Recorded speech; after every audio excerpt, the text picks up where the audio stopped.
You all welcome to the second ATU Library Mentorship Program on the theme, the glamour and the heat of the Office of the University Registrar. I want to say kudos to the Accra Technical University Library, to the Association of African Universities, and also the University of Development Studies for bringing this wonderful program together. And we have great speakers today. We'll be introducing them later on. But first as first, let me introduce my gorgeous and eloquent co-moderator, Mrs. Felicia Kubwaji, here with me. And we'll together be taking you on this wonderful program, introducing you to our key speakers and what they've got for us about how to be a 21st century registrar, being through the heat and the glamour. Not that you have to know if you prepare yourself to be a registrar. It promises to be a wonderful program, and I want you to just stay tuned, don't go anywhere, and then we'll have fun and also learn a lot on this program. I'll be introducing to you Alhaji Nuruddin Issa Abubakar, the registrar for the University of Development Studies, to give us our purpose of gathering.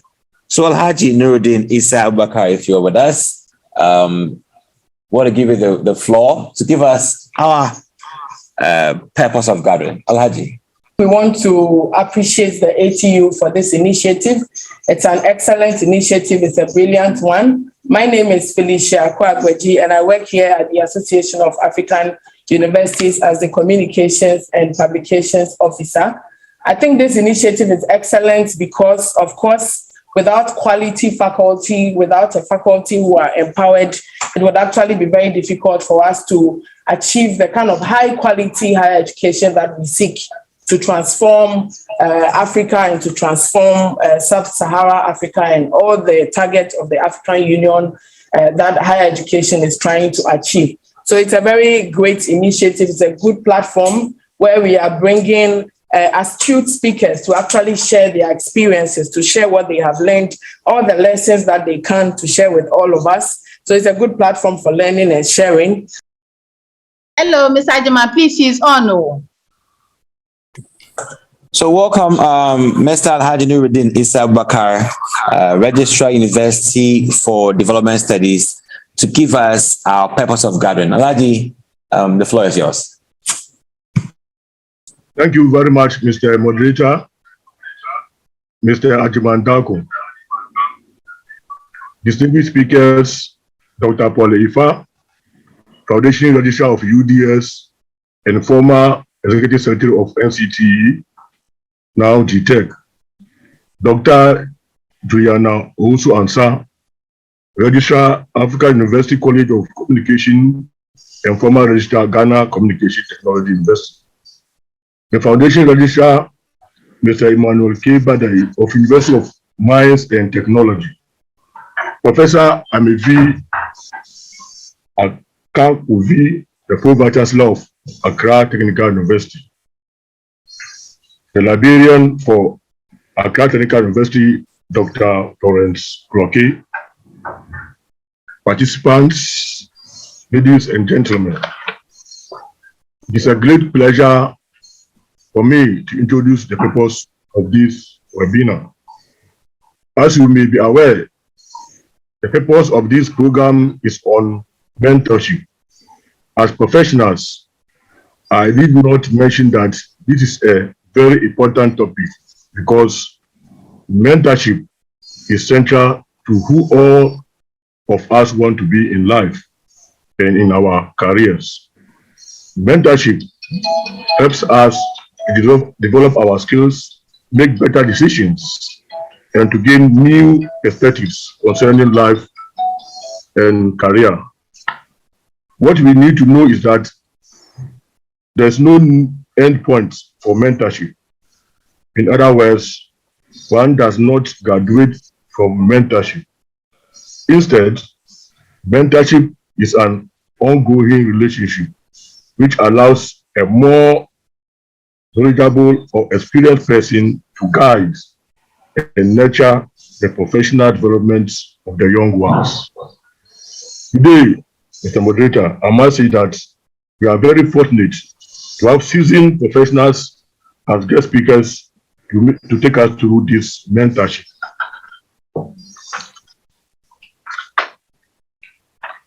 These are people who have already seen the beginning and the end of where we want to get as young professionals. I therefore want to encourage all of us to pay attention and actively take part in the program by asking all the relevant questions we may have concerning our personal and professional developments in our respective careers. Matthew Reeves stated, and I quote, "The purpose of mentoring is to tap into the existing knowledge, skills, and experience of senior or high-performing employees and transfer these skills to newer or less experienced employees in order to advance their career." On this note, Mr. Moderator, thank you very much for giving me the opportunity. Thank you. Thank you very much, Alhaji, for joining us and for actually laying the foundation for the rest of the discussion. We are really privileged to have you join us. Thank you very much for the opportunity. I think the video wasn't playing well. My name is Professor Amevi Akapovi. I'm the Pro Vice Chancellor of Accra Technical University.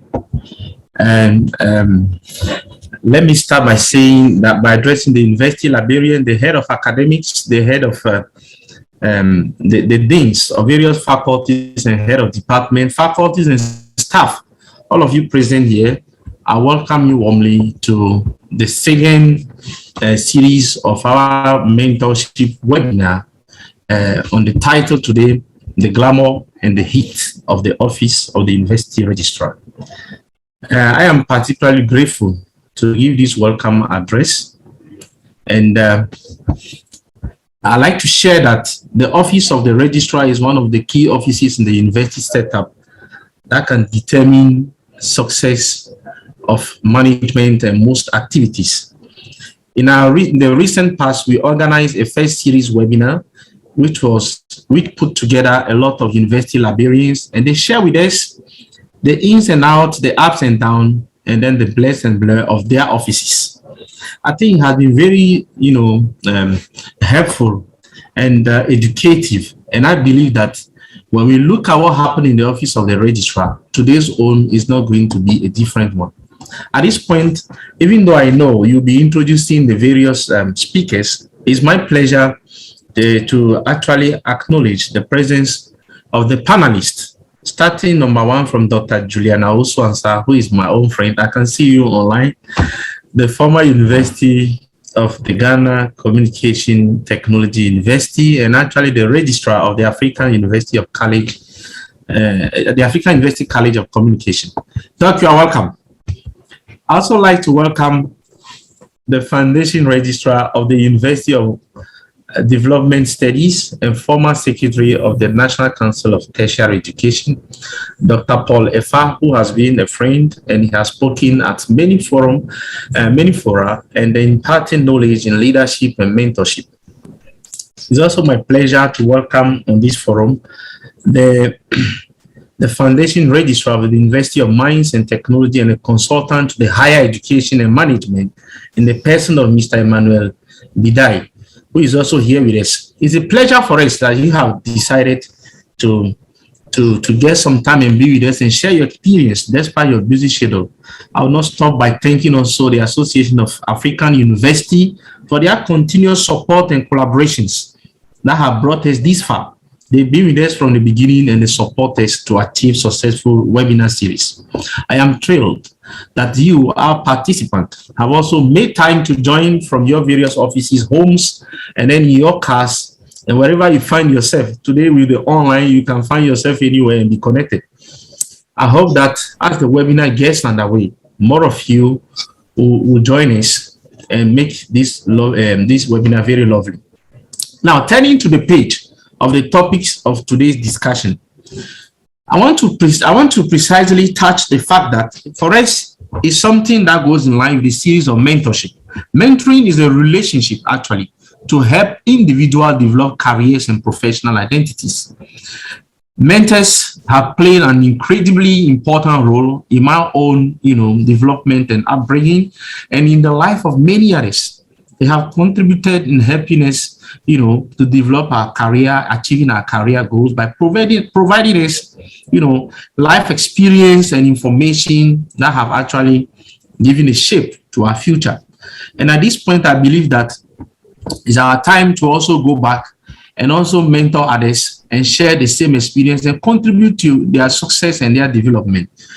And then again, this is attributed to the seat of the registrar. The seat of the registrar, whether made of latest foam for its glamour and enjoyment, or made of steel for the difficulties and heat that comes along with it, we are here today to listen to what actually happened in the office. Yes, I have had a personal encounter with our university registrar, Mrs. Sylvia Pomesan, and I know what goes in the office. But it's not mine to actually share exactly the detail. It will be better that we listen to it from the various speakers themselves. On this note, I want to thank you all and wish you a successful seminar. Hello, everyone. Thank you very much, Professor Amevi Akapovi, Pro Vice Chancellor for the Accra Technical University, for your welcoming address.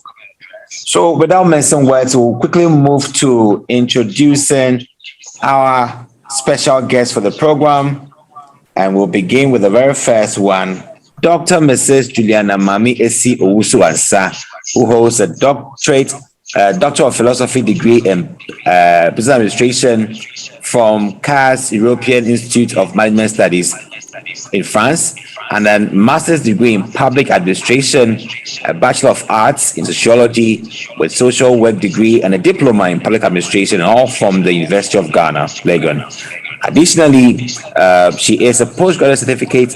She holds a postgraduate certificate in higher education professional practice from Coventry University.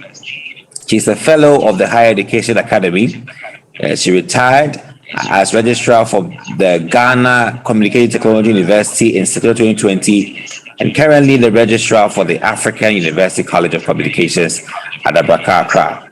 Dr. Owusu-Ansah has attended several international and local conferences and has also undertaken administrative, quality control, and online teaching courses in MIT, USA, Association of African Universities Higher Education Institutes, Quality Assurance, and GCTU, respectively. She has supervised numerous postgraduate and undergraduate theses and long essays. She was a member of the Secretariatship Committee that reviewed the National Board for Professional and Technical Examination (NAPTEX) in 2007. Her interest is in the business and public administration and education. She has worked in several managerial capacities and served on councils, boards, and committees. She's married and raising 4 children, a Christian, and worships with the New Legon Methodist Church in the Atalebo Circuit. Dr. Owusu-Ansah is also a leader in a church and a child evangelist. So today we'll have a lot to hear from you as a mentor to everyone over here. So Doc, you're welcome. Thank you so much. Thank you.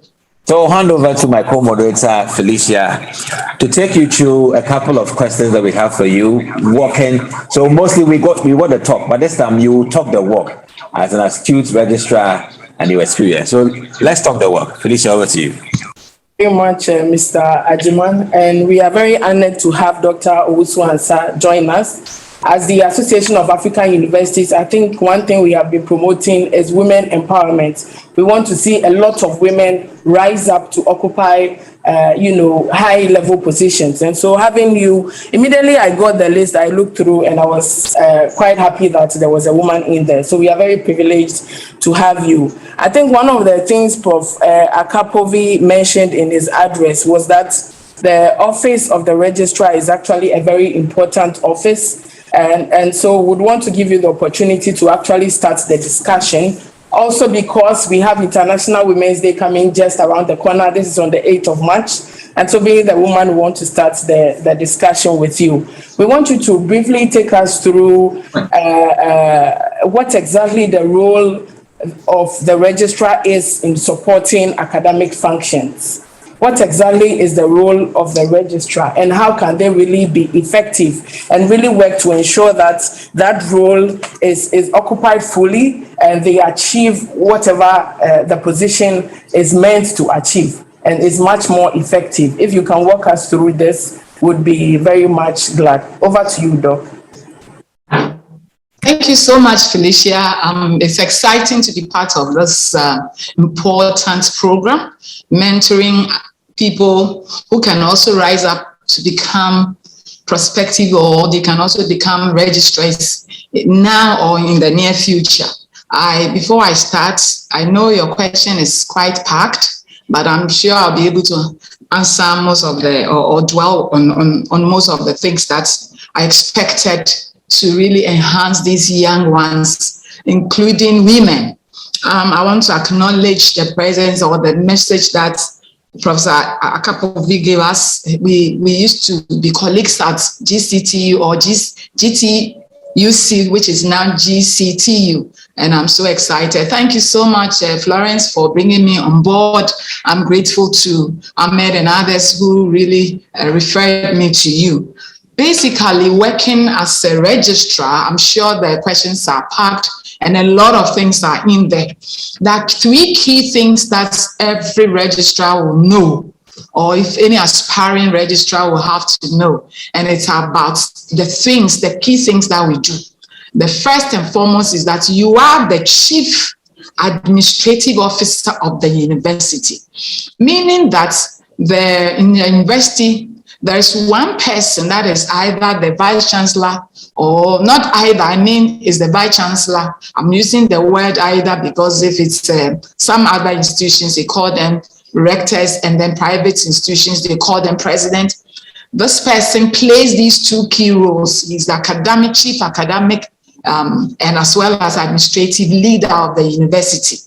And definitely one person cannot play all these roles, although the person has huge knowledge about these two areas. He will have to be supported by equally other leaders who can also help. So these, the academic side is normally taken by the pro-vice chancellor or the vice president or vice rector, and then the administrative part is taken by the registrar, who also works with his or her team. So that being the chief administrative officer is key. That is the first thing. Then you are also the secretary to the council and other statutory boards.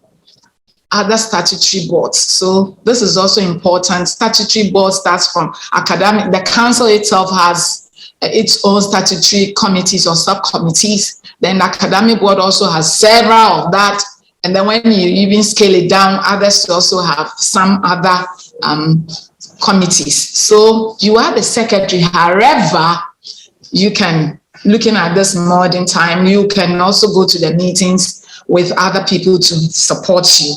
Or in some cases, appoint people among your team also to support you. And then the third one, which is also you are the chief implementation officer. And in doing that, you work hand in hand with the vice chancellor or the rector or the president in that capacity. So basically, these are the three key roles. And in doing this, being the chief administrative officer, you have a wide range of things to do, starting from academic. And when we go to academic, there's so many things. The students coming in, that is the admission, starting from admission through to orientation, matriculating the students for recognition as a member, a junior member of the university, and then to the graduation. And it doesn't even end there.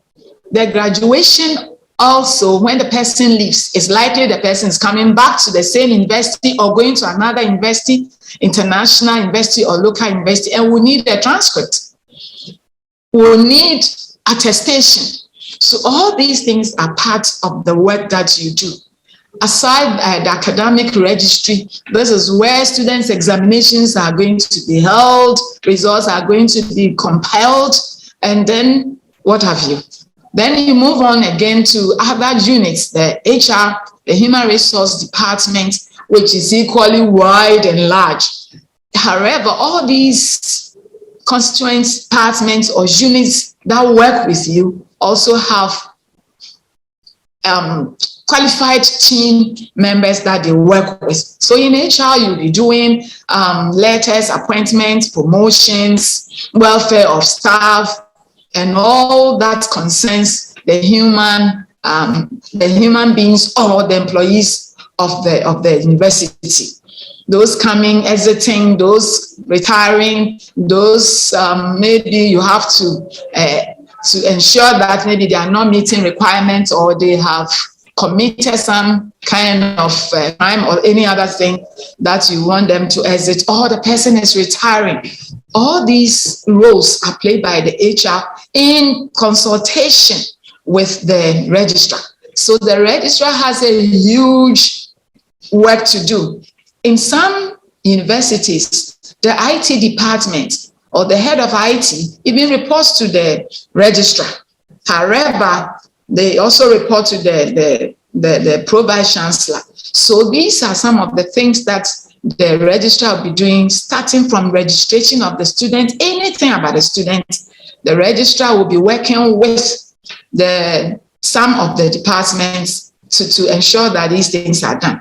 Where I came from example, Ghana GCTU, we have a language center, and that language center is also the person, the head also reports to the registrar. Aside that, we even started where we had a head of student affairs until recently that we appointed a dean before I exited. The head of that unit was also reporting to me. The graduate school is also there. Anybody who plays the role of assistant, from junior assistant registrar to deputy registrar, all these people will work with you. In some cases where we had even satellite campuses, all these category of staff report to you. You work directly with them. So the workload is quite huge, but it's exciting. So basically, for the question of the role of the registrar, I've put it in these three contexts. However, you spread it and it's all over. Activities, training, if you have events on campus, it's huge. Even my orientation alone is something huge. And then I think the biggest of all is the graduation, inviting people on board, making sure that you satisfy everybody, where you are even under affiliation. Your mentor institutions, you have to invite them onto the program. You have to consult them, preparation of students, records. Oh, it's huge, but exciting. I should put it in that context. Thank you so much, if that is quite satisfactory. Yes, Doc. Thank you very much for this elaborate explanation. And just like you said, we can all see it's a very huge role, but also a very attractive one, if you ask me, because you are actually deeply involved in running of the institution. I mean, you work with various units, you work with various personalities, and you work with them closely with the Vice Chancellor as well. This makes it very attractive. And so I would want to ask that for the young ones who are interested in occupying such a role, how does one become a registrar? What are some of the things that we should be doing to prepare ourselves to occupy this role? Before you answer quickly, I would like to alert participants that there would be a Q&A session at the end of the discussion, but please feel free to drop your questions if you have some in the chat. We would also give room for people to actually raise their hands and also speak, but you can, in the meantime, utilize the chat box as well. We would like to hear your response, Doc. Thank you so much. Thank you again, Felicia, for another opportunity. Well, I must say the qualification for, I should start from that angle, the qualifications for the position is key. It's very important. At least you need to have a master's degree. In some time past, it doesn't matter the area or the discipline that you come in. But since you'll be dealing with human beings, I did sociology with social work. You need to understand the human behavior, how people really behave. Sometimes, otherwise you'll be fighting with everybody. A student or a staff comes to your office, And with some kind of, so moody, you ask the first question, it's an even attack.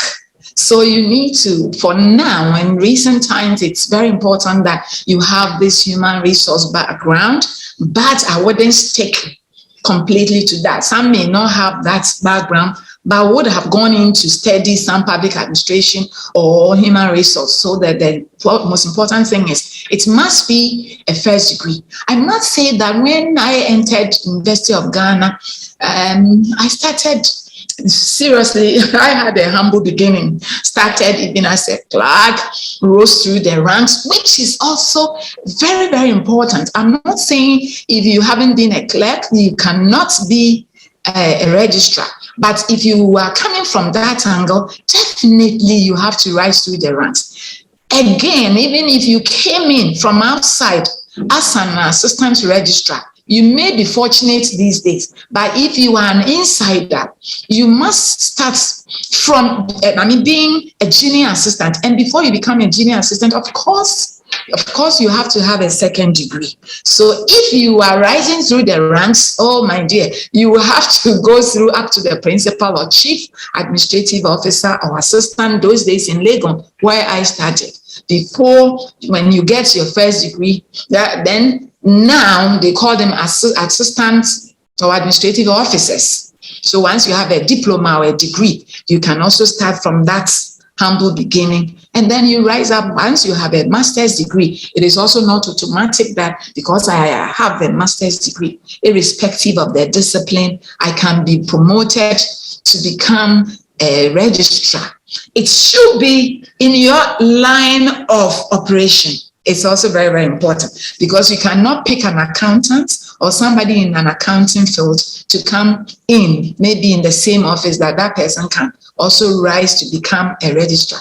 It is not far-fetched. You can easily do that. But of late, we look at people with that background, that discipline. The human resource, human relation background. And then once you get to that level, starting with being a junior assistant registrar, then you go through to become an assistant registrar, then senior assistant registrar, then deputy registrar.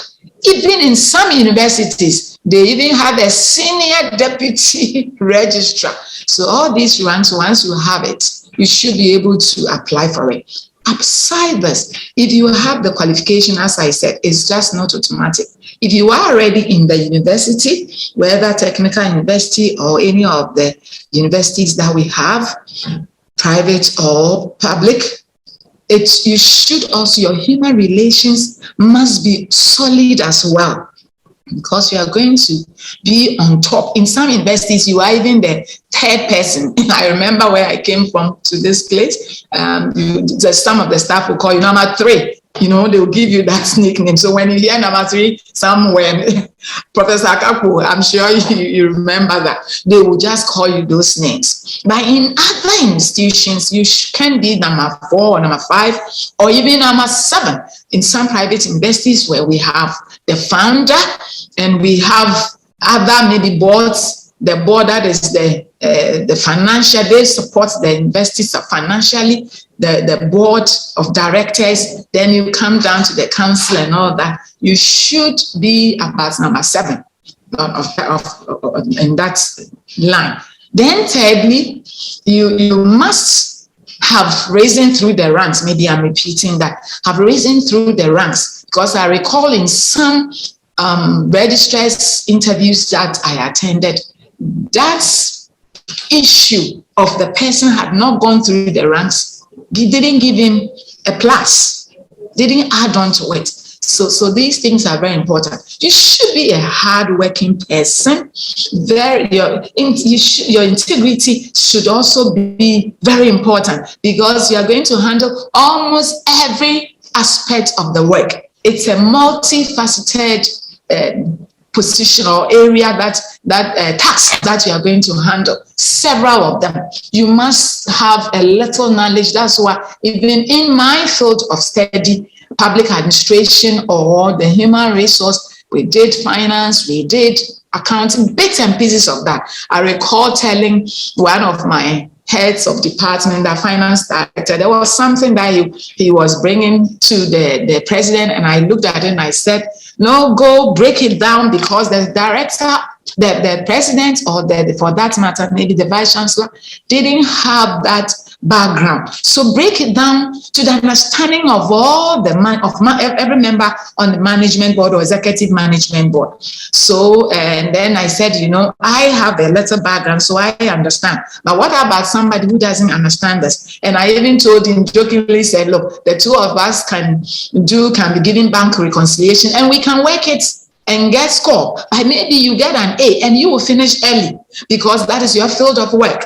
But I will have to do some kind of references. So basically, you should have knowledge, bits and pieces of all the areas. That's why sometimes people say a master of, you have a master of none. Okay, but now it is not a master of none, a master of everything. And it gives you that courage to communicate to all levels of staff. Again, even because you are working on faculty as well, conducting examination with the examination officer, all these things, once you know them, it helps. Thank you so much, Felicia. Thank you very much, Doc. Before I let you go, I think I'll ask one last question so that you take a breather and then maybe we'll come back to you. But I mean, from what you just responded, from your response, one thing that stood out for me relates to the soft skills. In that, aside, having the academic qualification, the soft skill, like she said, of human relations, of being able to work with a team, and all of that, I think it's very important. She also raised the issue of us opening ourselves widely, learning across various disciplines. And this really brings in the idea of lifelong learning. And as we can tell from her profile, aside her degree or her master's, she didn't end there, but she went on to acquire knowledge in various fields. She made mention of the finance bit. So lifelong learning is also one key aspect that, as we prepare ourselves for the young ones who are interested, those are some of the things that we have taken from your presentation. Thank you very much. We also want to find out, are there some key principles, some key core values or guiding rules that should guide people who are currently in this role of registrars? What are some of those guiding principles that we should arm ourselves with, which should help us to be more efficient and help us deliver on the goals of the position? Thank you again. This time, should I say Mrs. or Miss Kwagbeji? Have I pronounced it well? Mrs. Yes, Mrs. Felicia Kwagbeji. Thank you. Yes, thank you so much. As I did mention, looking at the three key areas, being a secretary to the council, it's core, it's very important. So your communication skills, your writing skills are very, very important. You need to acquire all these knowledge, even where you don't know. You are not an English person, so you may not know it all, but you need to have the minimum qualification in this and experience in that. You should have time, even before you rise to that level, to be reading a lot. You should be reading. You should take some interest in, picking some minutes, only when it is available to you, not you going to ask somebody in the registrar's office to give you the minutes. These things are very important. That takes me to the next thing. Confidentiality is very key. Anything that you do, because you are working on human beings, documents on human beings, documents on the council, decisions. So you need to make sure that confidentiality becomes part and parcel of you. You are not there. It's not everything that you have to let out of the basket. When I go for even simple meetings with my president or the vice chancellor or the rector, I'm mentioning all these because I've worked in all these areas. I've worked at GIMPA, I've worked at GCT, I've worked at Legon, so I've worked at NATFord. So I'm using all the titles so that people will not be confused. I don't want anybody to ask why are some people called called vice chancellor and not president. So then when I go to my boss or my bosses for that matter, the Pro VC as well, and there are some discussions. We have a secretariat. Definitely, I walk through the president's secretariat, or in some cases, the secretariats are even merged. Walking through, if there are things on my lips, okay, things that were put on my lips for them, I'll do them. Others are for my head. They are not for my head and for my fingers. They are not to be discussed. So as much as possible, I'll do that. I did mention integrity is very important. Honesty. You cannot decide because you are signing checks.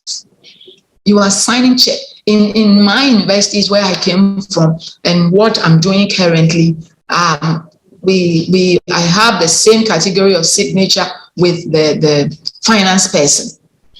And then the Pro VC and the VC are also on the same scale, meaning two of us can sign. Where there's a third person, that means the money has gone beyond what we require, and the bank requires that 3 people. And so the third person will definitely be me, or the second person in the absence of the Pro VC will be you. So the integrity is important. Talking, linking students and working with the finance director, these things are important. Signing documents upon documents, especially purchases, procurements. The procurement officer was also working under me.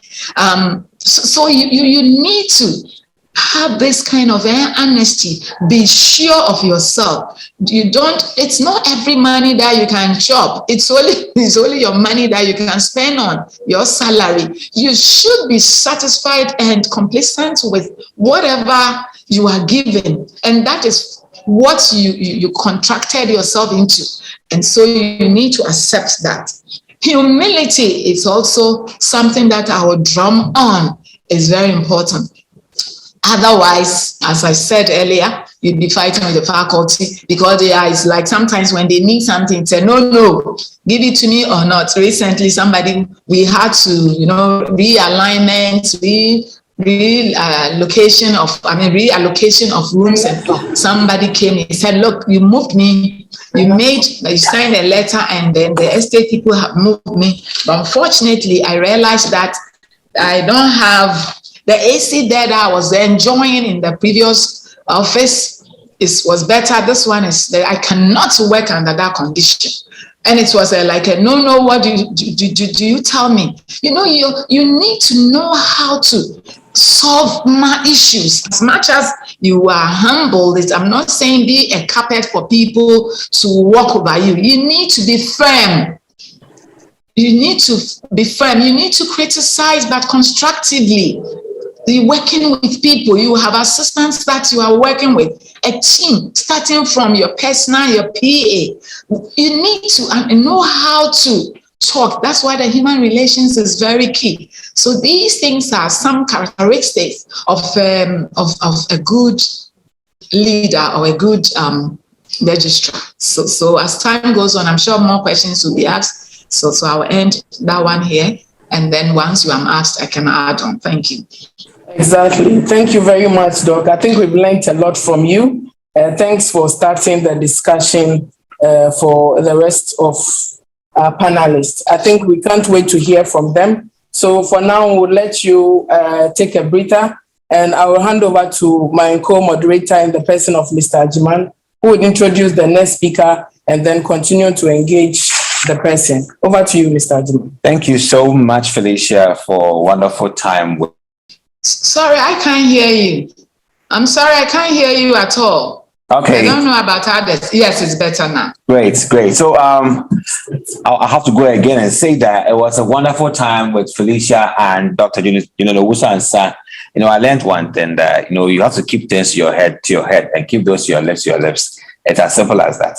And our next special guest is in the person of Dr. Paul Efa. And he has been a former executive secretary of the National Council for Tertiary Education and currently president of the Radford University College at East Legon, Accra. He has held various positions, including founding registrar of the University for Development Studies, Tamale, and he was the project director of the Senior Academic Leadership Training SALT program for West Africa, sponsored by the Carnegie Corporation of New York from 2017. And he has written extensively on leadership, governance, and management in higher education. The latest publication he has done is Towards Quality Higher Education in Ghana. That's a very wonderful book right there. And he has consulted extensively on higher education, administration, and management in Ghana and Africa. So I'm so glad to meet my personal mentor from a long distance. You know, I've been reading his book that he wrote, Towards Quality Higher Education in Ghana, and I'm glad to meet him on this platform so I can also engage with him on something I really want to ask him. So apart from what we have here, I also ask something very special. So that will be very important to you all. So, Doc, if you can hear me, you can put your camera on so we can start interacting. Dr. Polyepa, can you hear me?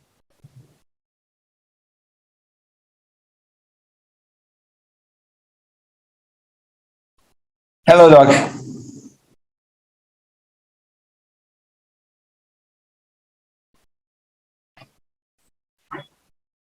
Dr. Paul. Yes, can you hear me? Yeah, I can hear you. So let's begin with the very first one. You have served as a foundation registrar for one of Ghana's biggest universities, one of Ghana's oldest universities, UDS. And someone who has been in your shoes, I would like to ask you, what has been the role, in your own perspective, of a modern university in the 21st century? Your own understanding about the role of the modern university in the 21st century.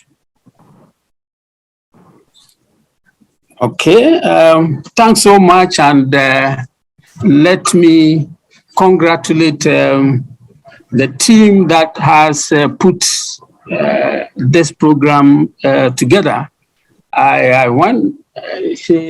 Florence spoke to me about registrarship.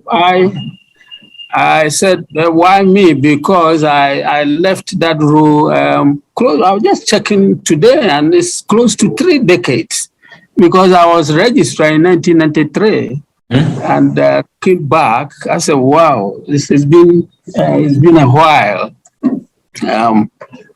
But I still work in higher education and have been talking about higher education since I left.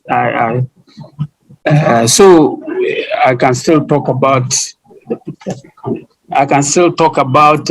higher education. The role of the university in the role of a modern university in the 21st century. Somebody has said something, the overarching role of a university, and I like that. It's an Indian, a very long name, but he has said that the purpose of the university is to transform human being into human resource or human capital. So no matter your specialization, that's what every university should be doing. You would hear others say we are technical universities. Others would say we are research-intensive universities, comprehensive universities. So there are several types. But if you put all of them together, the overarching role is to transform a human being, from its raw state into a state that can fit in society, live and be lived with, as the educationist will put it. So for me, it is fundamental. And as anybody will tell you, the three main roles of every university is to undertake research, to teach, and to provide service. And without which no nation can develop. So every nation wants to establish university for these purposes. I mean, research is the foundation for the growth and development of every university. And as I indicated, there are various types depending upon what mandate you have specifically been assigned. There are some that have been assigned to train the mind. There are some that have been set up to develop skills so they can fit right away into industry. And there are some that do comprehensive universities. There are some like UDS from the word go set up as a developmental university to transform part of the country, the northern part of the country, and to address the specific problems facing that. And there are some that are set specifically as entrepreneurial universities. So there are these various types, but I believe that the overarching role is to change the human being, transform the human being into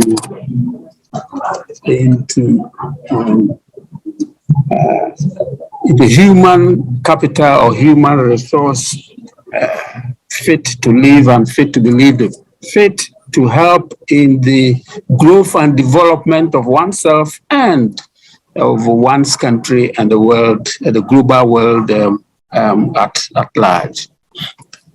I suspect we will have to go on like this for a while unless I change the computer, because I'm told that there's a problem with the camera, which I did not know. Okay, that's fine. That's fine.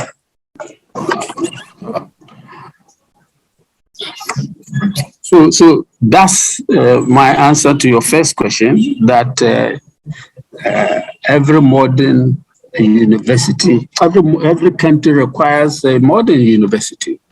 And that university will help to develop, knowledge, to advance the frontiers of knowledge through research and publication, without which development cannot take place, to teach and then to provide service to the community. Great. In one of your publications that towards quality higher education in Africa, you made a point about malevolent prominence and beneficial prominence. In your position as, let's say, in one position as a registrar, you are in the capacity to also inflict change, or let's say, impact change. You made reference to these kinds of change, one that can bring progress to others, one that has not. Can you please give us or highlight these two, the malevolent prominence and then the beneficial prominence, and how they can impact change as a registrar in your work in the institution? I spoke about that in reference to leadership and what leaders can do. Sure. Registrar is to some extent, a leader, because he or she has a number of following that he or she influences. And in that process, it could be positive and it could be negative. Leaders exert influence. Leaders show direction. They set direction. They identify the problem and also produce a strategy that can help in addressing the particular problem. And I was referring to special type of leadership. A leader moves. You can be a good leader, you can be a bad leader. So it's leader, still leadership. And I was talking about special circumstances where you lead and create problems for society or for the group that you are leading. That is the malevolent permanence. You send scars. You leave scars on people. And when I'm doing this, I want to give a faraway examples. If you are in a country and you are wreaking havoc on the people, you leave permanent scars on the people. It takes decades to help people to come back. If a decision that you have taken, for example, leads to war, what have you done to your country So that is the kind of malevolence, out of malice. You leave scars that are lasting, everlasting on people. But if you are a leader, what we expect is to say that what you are doing will bring benefits to your people. You spot opportunities and you bring opportunities to your people. That is a kind of beneficial permanence. What you leave is a lasting scar, and it is positive because even after you have gone, people still remember the very good things that you have left, that you have done for your people. So that is the benevolent permanence. So you can see two leaders. I mean, a leader and necessarily not a leader, but a boss. For example, you work under him and you have sleepless nights because the next morning you don't know the type of face you are going to meet in the office, your heart pumps. That is also leadership. But that is not the kind of leadership one expects from a registrar, because you expect the registrar to influence positively, to mentor colleagues. Can you hear me? Yeah, I can hear you. Yeah, to mentor colleagues, to train them, to provide them with skills, to help them to anticipate. And when I told somebody that, you have to rehearse in anticipation of a crisis, and he says, hey, what is it? Can you do that? And I said, you as a leader, as a registrar, must have anticipatory thinking skills. You have to look further than anybody else, and be able to anticipate. And then you rehearse, if this should happen, various scenarios. If this should happen from the way things are going, if this happens, what would you do? You have to anticipate, rehearse some of the things so you are not surprised. You ought, as a leader, to lead change, because change will come. But if you wait and say you're going to follow change, just as when COVID came, many of us were taken aback because we didn't know what to do. It just came. Some who had already introduced some form of online teaching and so on were ahead of the others because of the preparatory work, the infrastructure that have been put in place. So clearly, that is what the registrar should know. And all about, if you are a registrar, I'm not a French, I don't speak French, but they have a term called concierge. If you go to a hotel, everything that you need to know, you go to that person will be able to produce it, provide it, know where this key is, where that is. That is a kind of role that the registrar plays. I heard Dr. Usu answer the classifications, the three classifications. I would also put the role into three classifications following Lockwood, but not the type that she mentioned. I would mention still the secretarial role, and she mentioned that because the law or the act certain up the university will say you shall have a secretary. The secretary shall have administrative responsibilities under the vice chancellor. So you would have the secretarial role, which is important, and the managerial role, which covers most of the things that our colleague was talking about. And then, importantly, the advisory role.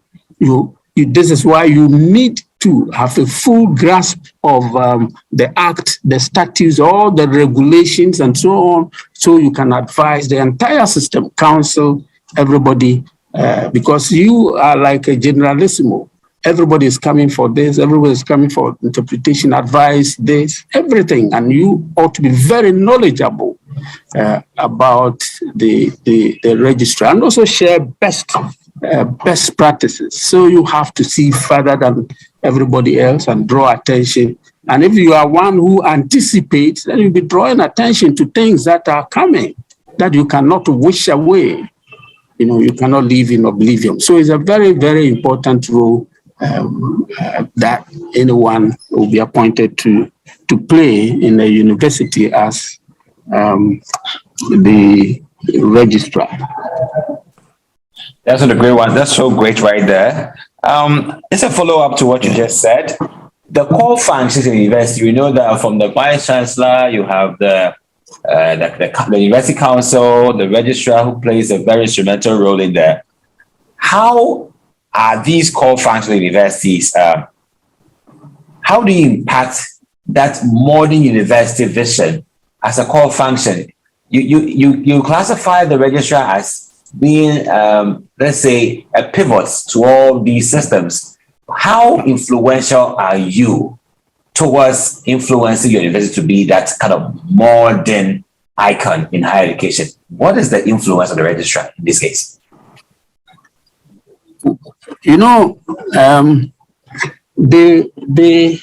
have said that the registrarship is not about power and authority. Some people get there and they think it's about power and authority. Registrarship is about service and administrative and professional support to the academic enterprise. And so a good registrar is one who appreciates that he or she has an academic role to play.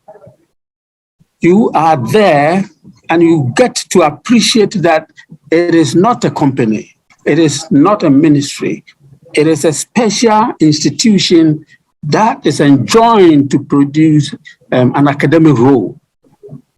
For example, even if you pick scholarship, several elements of scholarship of discovery, where you discover knowledge, you generate knowledge. That's what the university is expected to do.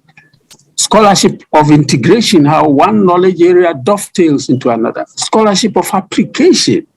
University, one magazine calls it a global institution. You're a global institution, a national institution, and a local institution. And you must impact all these three levels. So it's a big responsibility. So you are not just, this is why I say it's not about power and authority. It's about service and providing academic and professional administrative support to the academic enterprise. So you have to, if it's for example, the research function that you mentioned, the lecturer whose responsibility is to generate the knowledge, to add to knowledge, to advance the frontiers of knowledge, needs to be freed from the mundane, the routine activities, to allow the person to think, to dream, and to undertake the research. So there are several aspects of the research that the researcher ought to have to the registrar and his or her team to give him or her room to do the kind of job he's expected to do. Because if he's not freed and he has to add that, that will limit the ability to conduct the research. So there are some elements, to facilitate the execution of the research role undertaking research, which is why in some universities, they now have research managers who are administrators and who will be working closely with the researchers so that the research can be undertaken. Because it's a major role. If you are not conducting research, if you are not adding to knowledge, as I said, the first and major role is to generate knowledge. If you are not doing that, you have to be given the funding for it. And many places, the administrators who go and look for the funding, in addition to what the vice chancellor, the provost, the heads of department, deans will do, they have to look for sources and direct where you can find the funding. My own colleague, who used to be an assistant registrar with me, is in Canada now, and she's a research a director of research. What she does is to look for resources and to allocate funds through applications and so on for people to undertake research. That is what is expected of us. And another major role, is to always to collect data, to analyze them, and to provide options that facilitates decision making in the university. And that is the role of the registrar and his or her team. So it's a major role that they register. Many people think that, that is administration. And so we have very little to do with the core business of the university. It is not so, and which is why I say it's a very important role. And so the good administrator, the finance person, everybody should appreciate that they have an academic role to play. Let's give you a last question. A very great submission on that one. And you are a foundation registrar. We want to know if being a foundation registrar is different from being a normal registrar. What I mean by that is that somebody can be appointed to be a registrar in a university that has already set sail and is already doing very well. And how does it feel like being a foundation registrar? It means you began from the scratch. Are there differences? Do we have some degree of responsibility for a founding registrar to another registrar who just took in midstream? Help us understand the differences here. Okay. First, let me highlight two things. One is, and Dr. Usman mentioned one, credibility and sincerity. Credibility and sincerity ought to be the strongest asset of the registrar. That's one. And two is emotional stability. Emotional stability. Because particularly with a new university, you don't have the resources, you don't have the facilities, and if really you don't have emotional stability, you're going to fight every day. People do not have the resources, they do not have the equipment, they do not have what it takes to be in a university, and you must have the kind of skills that will be able to talk to anybody who comes, has come because there is something that is lacking. He needs this and he needs that. But if on top of that, they don't have somebody who would show a level of humility and to talk nicely to the person, you have problems. You have problems in that university.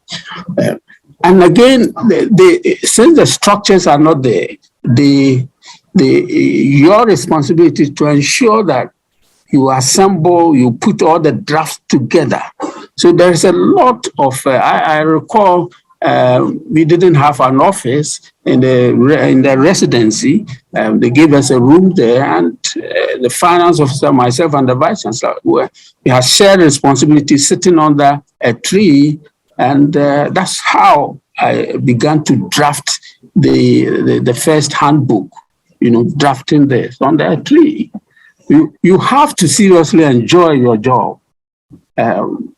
You have to enjoy your job. And that's why I think it's about service, about appreciating that you want to make a contribution.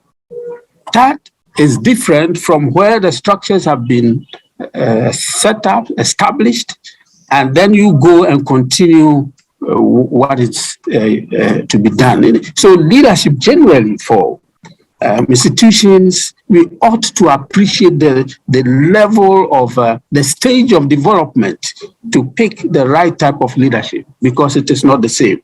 Starting, is simply not the same. You have to use just all the moral suasion that you have to encourage people to somebody calls it infectious optimism, to infect people with optimism, so says somebody. So if you do that, then in spite of the difficulties, people come to take inspiration from you.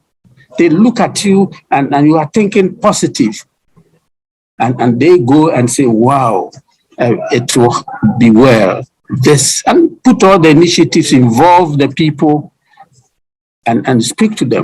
there is something that is somebody has written about me in the 20th anniversary of UDS, and he's a gentleman there in Faculty of Agriculture. He's a professor now, and he said we had a registrar, one Paul Ifa, and he could tell you to go to hell, and you'll be willing to go.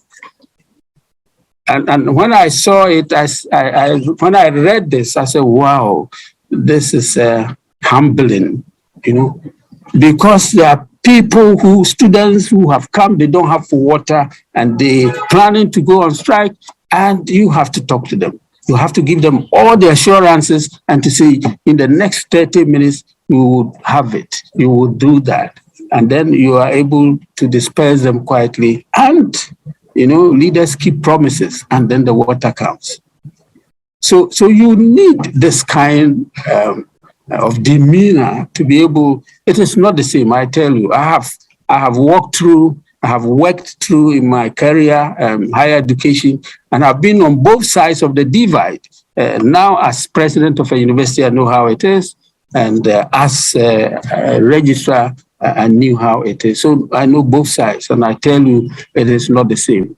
Particularly starting a university from the scratch is something that is challenging, and you really need to have the love of it and to do the job seriously, loving what you would like, what you have been assigned to do. That's amazing. That's what makes you a living legend in Accra's higher education. So big ups to you, Dr. Paul Ifa, for the strides you've made so far as a foundation registrar and all the way to now being a university president. I like the way you said that you know how the water is, they do the water and on both of the river. So that's amazing. So we'll now have to move to the next special guest, the person of Mr. Emmanuel K. Bedai. So I'll just switch to Felicia to take care and take this one on with Mr. Bedai.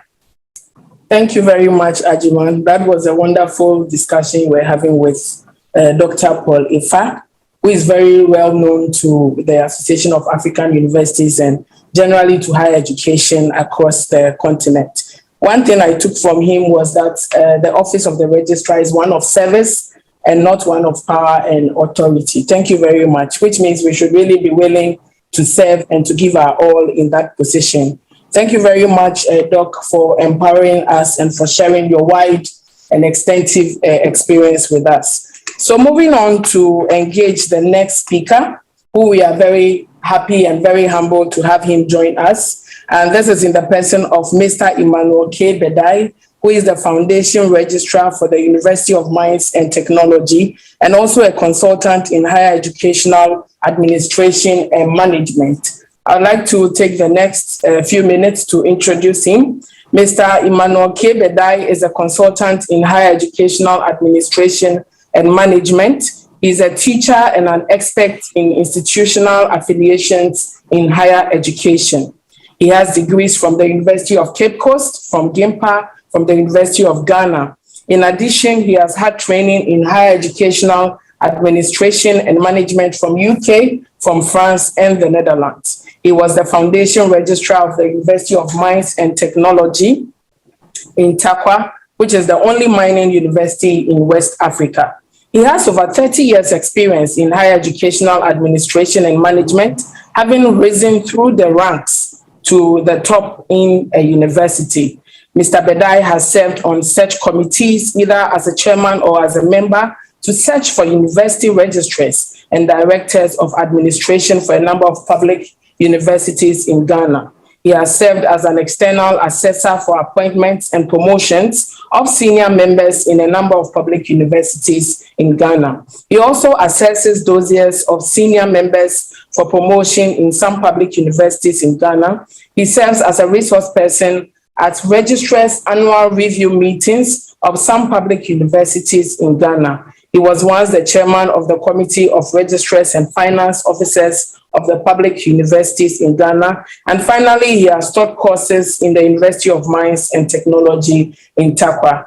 Thank you very much for joining us, Mr. Emmanuel Bedai. I don't know whether he's connected and he has the right to speak. Yes. Okay, we'd like to hear from you, and then quickly I can delve in to ask some questions. Just some brief remarks, just for us to hear your voice, if you are there. Hello. Okay. Yes, we can see. Yes, please. We are very humbled to have you. Yes, we can hear you. Can you hear me, please? Thank you. Hello. Okay, I'm sure. taking you away. Have you seen me? Yes, we can. Yes. Let me thank you all for this wonderful program. I didn't know of it until I was informed to join it this time when it is the second edition. My name is Emmanuel Bedai, the Foundation Registrar of the University of Mines and Technology, Takwa. I have left office as the registrar. Let me thank all of you, and I'm very excited to see Dr. Polefa, one that I have been admiring from a distance and from whom I have been learning a lot, even though he doesn't know how I learn from him. I admire him so much. Doctor, thank you for all that you have done for higher education and tertiary education in Ghana. I would have wished to speak before he speaks, because when the old person finishes the taking his bath, the water gets finished. I should have spoken before him. Thank you, doctor. Thank you. So that is Mr. Emmanuel Bedai. Thank you very much. Actually, you are right. Dr. Polefa was the last to speak, but he has an engagement at 12. So we had to quickly make a switch so that we don't lose out from learning from him. So thank you so much. So just to start the discussion, would want you to take us through the possible perils that a registrar faces in their line of duty, and how can they overcome such issues when it comes their way, so that they can still be able to deliver and be able to overcome these challenges. In other words, we are talking about the heat. Am I right? Exactly. The heat in the registrar's office. Exactly. And I will start by saying that the registrar comes under so much heat or pressure all the time for one reason.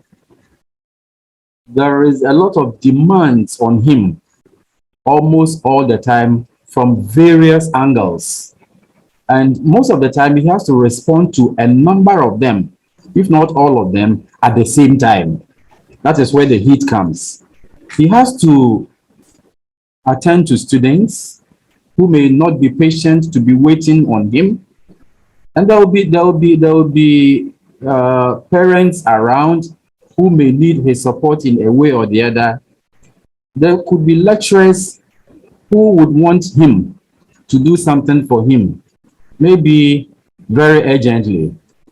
The vice chancellor may be looking for him because he needs information from him. There could be people from outside the university who may have come for whatever reason.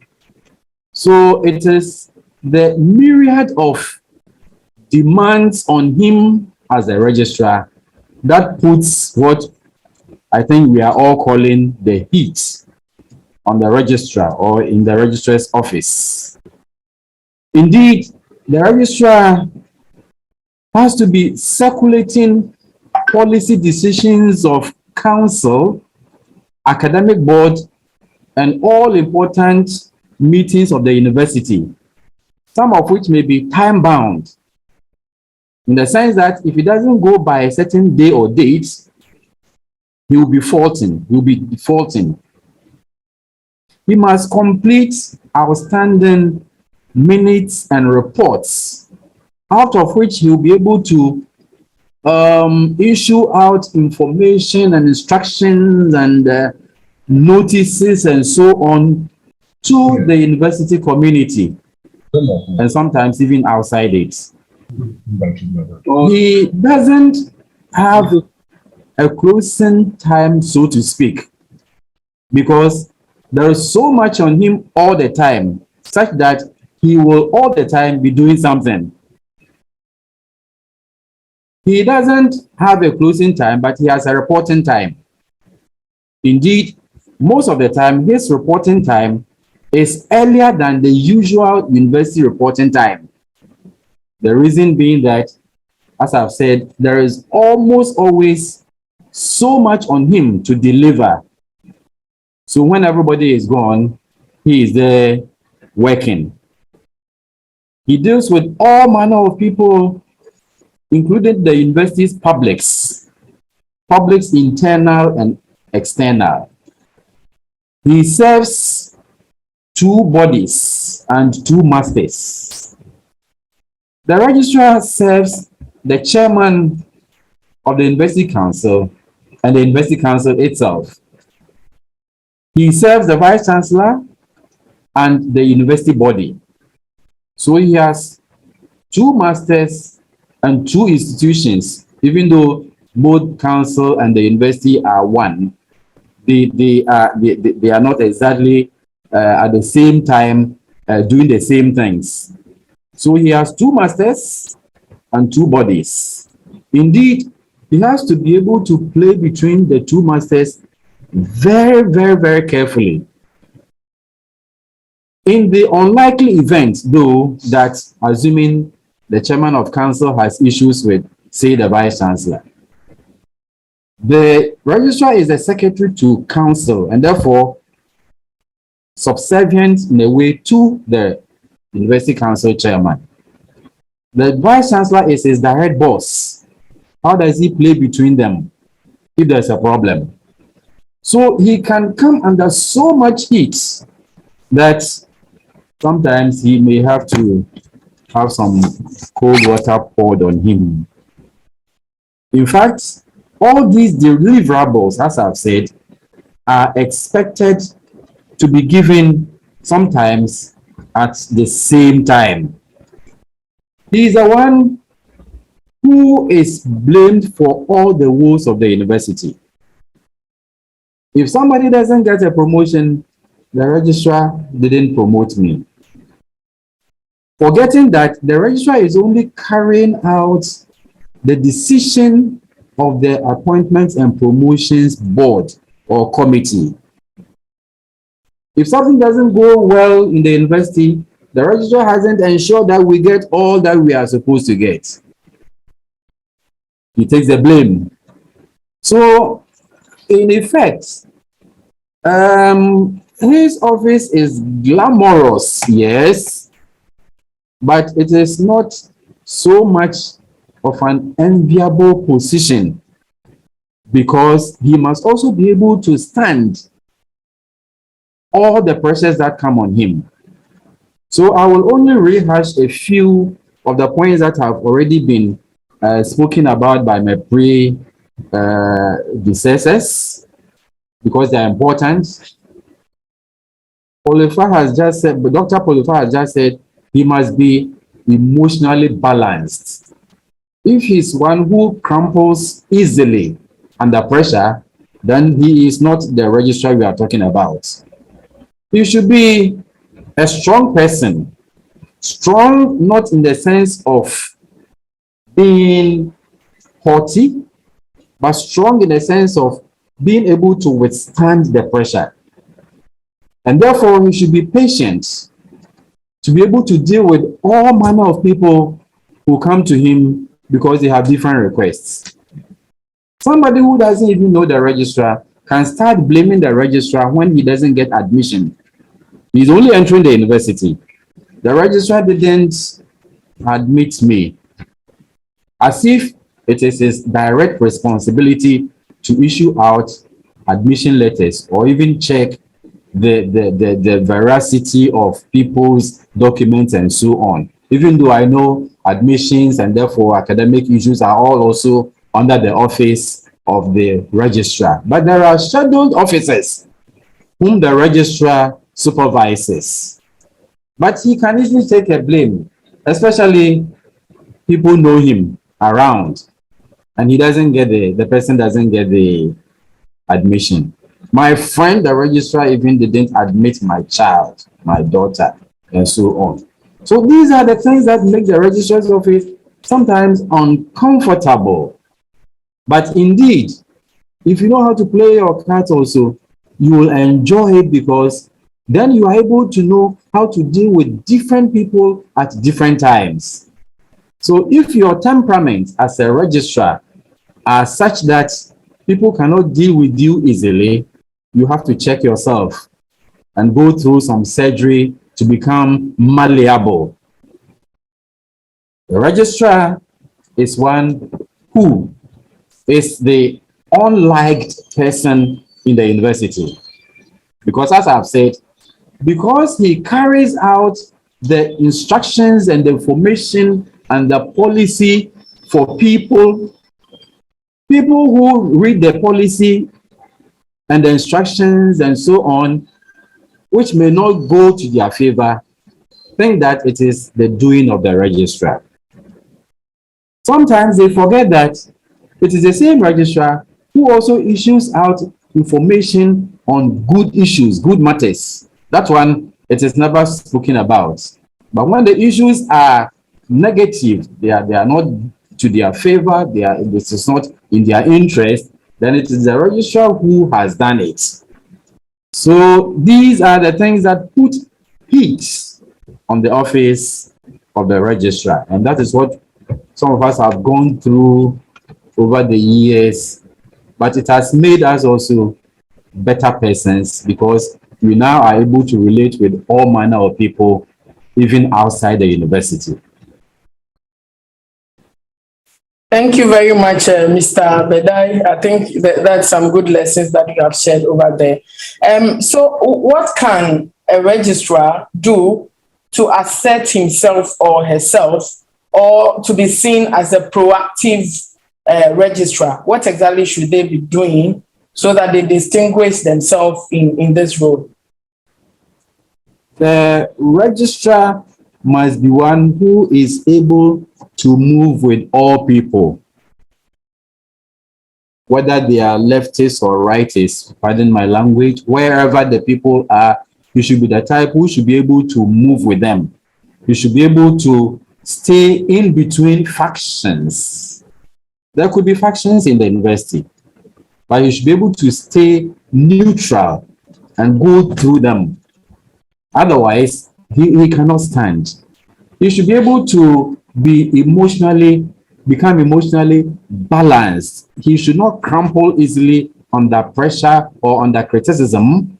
He should not crumple easily because people are putting undue pressure on him. But at the same time, he should be able also to be a strong person, but somebody who is able to be patient and listen to everything and everybody. The registrar should also be one who would want to sometimes hide himself. The vice chancellor is the chief administrative officer, so to speak, even though the registrar is the head of the administration units of the university.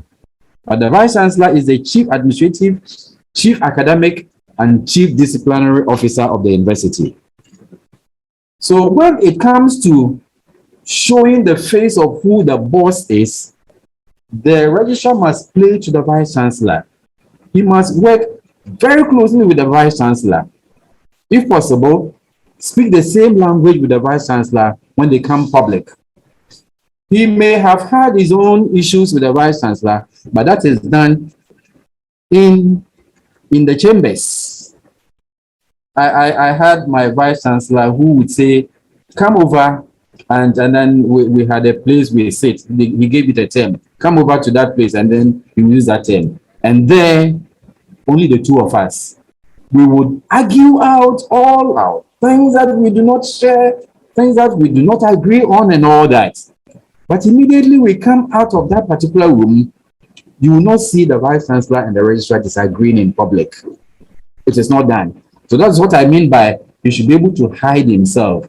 The vice chancellor is the one whose face should be seen, but the registrar should be able to hide himself behind the vice chancellor and be able to support him. A lot of work goes on in the office of the registrar. He writes a lot. He writes a lot. He doesn't come out to tell people, I wrote the vice chancellor's speech. It's not done. Indeed, after one of our congregation sessions, the head of a secondary school, a senior high school, came to me and congratulated me, apparently because I had written the vice chancellor's speech very well. But that was his thought. But indeed, I didn't write the speech. So if I said, oh, thank you, and so on, then I would be taking the glory. Even if I did right, I would have to say, let us thank all the team that worked with us. He doesn't come out boldly to show his face that he is the one who does everything.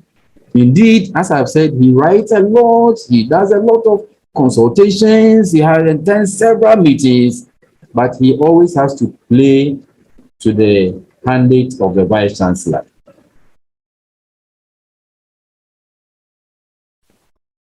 Thank you so much. Yes, Mr. Beda, we are here. Thanks so much. This is the last question, but I think we'd like to throw it to all the panelists. But since you are here, we'll start with you. Leading as a registrar pre-COVID and now in the era of COVID, what has changed? What should we be taking advantage of? We know there are new issues relating to digitization. There are new issues related to tapping into e-learning and online systems and things like that. We just want to understand the framework pre-COVID and now that COVID has come, what has changed, or what are the various available opportunities that we should be tapping into and be taking advantage of. I think after you, maybe Dr. Juliana can speak, and if we still have Dr. Ifa, he can also respond to this question. And then we can start to engage the participants. I'm sure they have lots of questions they also want to ask the panelists. Thank you. Thank you, Madam Felicia. Am I right? Yes, please. Yeah. Even though I'm not in the university, I know what is going on, and I share a few. COVID has been a tantrums on our neck. But in all things that are evil, we should try also to see good things in them. Evil is meant for us to overcome it so we can become better people, better society. So at the moment, even before COVID, at the University of Mines and Technology, and for all the public universities at the time before I left, we started going online on admissions. So at UMAT, you click in, you purchase the admission forms, and then you do two things. You send the completed forms online, and then you also post the hard copy. In case something happens, we still have one of them to work with. I'm not too sure whether we still do the same, but what I'm saying is that digitization has become the order, because whether we like it or not, COVID will not allow us to do things the way we did all the time. So is it with the way students were assessing lecturers assessment. Previously, students will be given forms and assess lecturers. We collect all the forms, take them to the planning units for the processing. This time around, the forms are given to the students in their portal, students' portal. They complete the forms without even signing or writing their names, so that we don't even know who did what. So lecturers' assessment is now also done online. Now, we do matriculation and congregation sometimes online. The last matriculation that was done at UMass, I think a week ago or so, was online then. We didn't need the physical presence of the students. So was the congregation, the last one. At the moment, as we are speaking, we are in a meeting, but we have not come face to face physically. Whether we like it or not, COVID says that is where we should go. In fact, it is even convenient. I would have traveled to Accra. How much does it cost to pay for fuel? Let alone the inconveniences in traveling, accommodation, and so on and so forth. I just got up this morning and ensured that I was with you people by 10. So, in a way, even though COVID has been an albatross on our neck, as I've said, we should see good things in every evil thing. I belong to a church, let me say it, the Methodist Church. These days, we are able to communicate with our presiding bishop. As I speak to you, there is a meeting between the leadership of my church in Takwa here and the presiding bishop's office. I'm a member of that meeting. We are doing it online, as we are doing. All of us would have traveled to Accra. How much does it cost? All of us would have looked for accommodation, meals, and so on and so forth. At whose cost? The churches, or my personal, or what? So, in all these, in fact, at UMass here, let me add also that this time, even the examinations, some of them are done online. I saw a student, a postgraduate student, who was with me on a walk, early morning walk, and he told me in the next 1 hour or so, he was going to write an examination in his room. Very convenient. So COVID is not good, but let us see good things in all evil situations as well. Thank you. Thank you very much. If Dr. Juliana is ready, would like to have her response on this as well. Leading as a registrar in the era pre and, currently as we find ourselves in COVID, what has changed? What are the various opportunities that we should be tapping into and be taking advantage of to be able to deliver very well on the goals of this role? Thank you once again, Felicia, for the opportunity. Thank you, Mr. Badai. He said a lot, and I can also add some. I also want to use this opportunity to thank Dr. Polifa. He's also my mentor. He's taken me through a lot. So I'm so appreciative. Yeah, to add on, yes, we are not in normal times. So that's the saying which, or the language that almost everybody's using. So as much as he's talked about the e-learning platforms that we need to use, that is where graduations are ongoing, teaching, examination, preparation of even online meetings. That's, as he said, we are doing. In the same way in the university, we have council online meetings. So that is also another important thing. You get your documents, put them on slides. You can later on ask the council members to pick the hard copies. The only challenge is that some of them are not, maybe I should say, technology savvy, but you can walk them through. Put on all your protocols and then maybe your nose mask and all that. Observe the protocols and then walk them through. It's very important. Graduations have been held. I recall GCTU, we happened to be the first university to organize online graduation in 2020. So when the COVID popped its head. Again, we have annual leave, staff annual leave applications, appraisals, even being done online. So these things are very, very important. There are challenges, but you need to walk the staff through. So it's the HR and the registrar's responsibility. You discuss and then you help them through.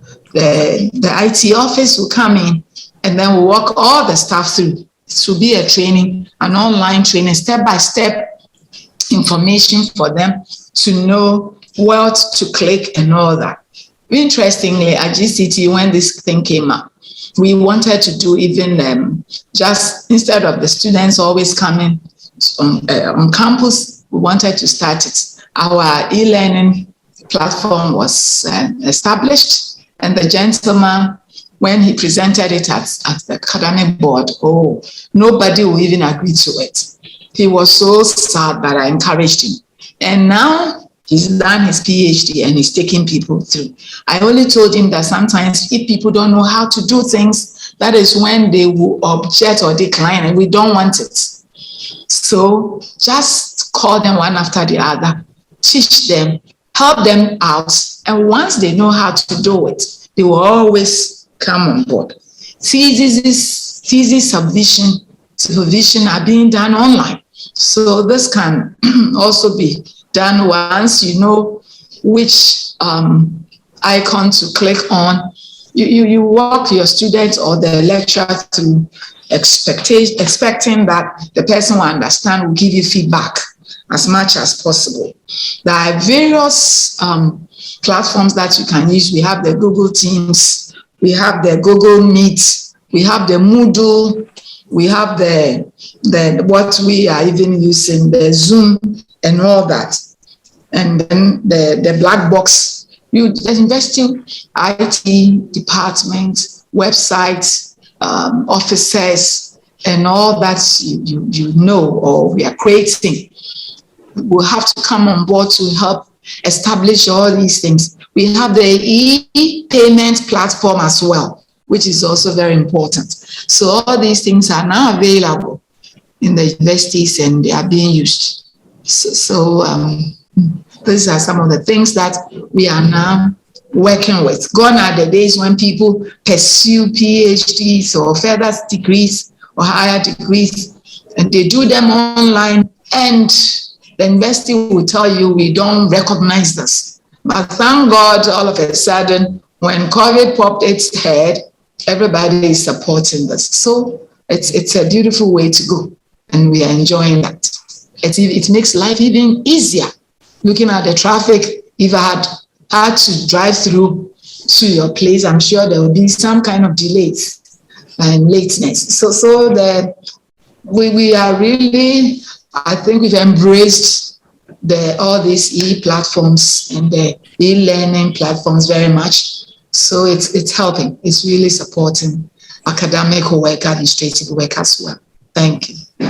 Thank you very much, Dr. Juliana, for those words as well. I think we all agree that now the opportunities abound, and it's really up to us to tap into it and utilize it for the benefits of our higher education institutions. I don't know whether Dr. Ifa would want to add something related to this current discussion, and then Mr. Adiman will come in to ask the last question, and we'll wrap up the session on the panel discussion, the high-level panel discussion. Then we'll open the floor to our honorable participants to also ask their questions. So from now on, if people have questions, we would like them to start raising their hands virtually so that we can get ready to give them access and the chance to also speak. So if people have questions, please start raising your hands. Over to you, Dr. Ifa, and then Ajiman will come in.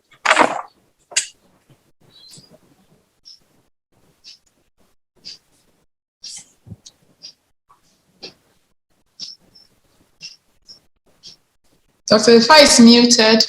Yeah. So maybe somebody will have to unmute him. Okay. Thank you.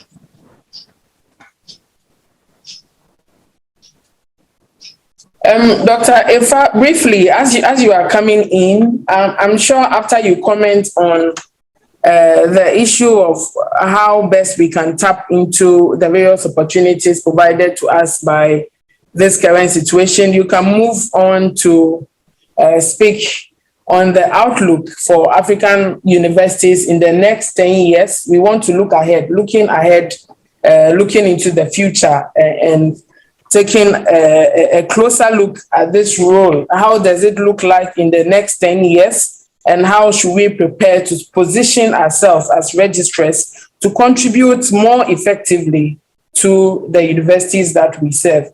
So Ajiman will come round to all of the panelists to respond in terms of looking ahead. What do we foresee would change? What do we foresee the future would look like? How should we prepare ourselves to brace ourselves to be able to be very effective in the next 10 years in the future? So maybe Dr. Ifa will be responding to 2 questions, and then Ajiman will take over from there. Thank you.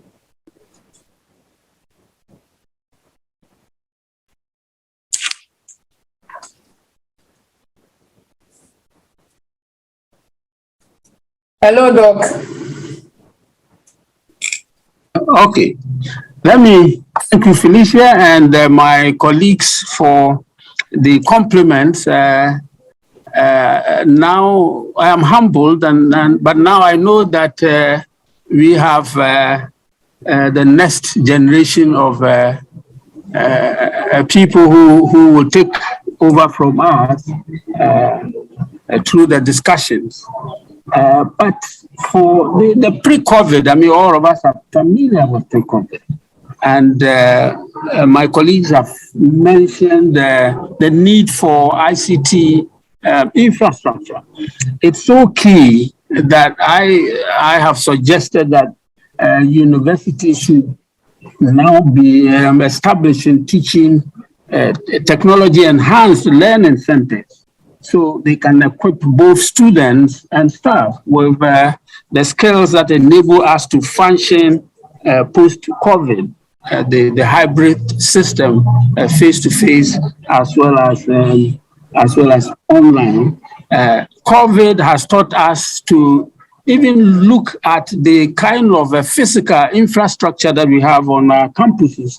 And the University of California, those who are interested, and Curtin University in Australia have shown the way. They are saying that they don't need a huge buildings. So they've structured their buildings in such a way that they can cope with the demands of the online. Curtin is using short videos that students will see before they come. So they've shortened the face-to-face contact and a lot online, a lot video sessions, and so on. But looking into the future, let me introduce the term that may be familiar to some of our colleagues, which we call operating in the VUCA world. The V is volatile, the U uncertain, the C complex, and the A ambiguous. That is the environment within which we are operating now. And looking into the future, we have to get into what we call the reframed VUCA. And the reframed VUCA, the V becomes vision, how to, and I was talking about looking further than anybody else as administrators. U is the understanding, provide understanding of all issues and understanding of the system. We really have to understand the system. And also the courage, the C is courage. We really need to be courageous to take some of the decisions. And the A is adaptability, how we can adapt to situations. So that is the reframed VUCA. And as university administrators, we ought to appreciate that we are operating in a VUCA world, and as universities generally.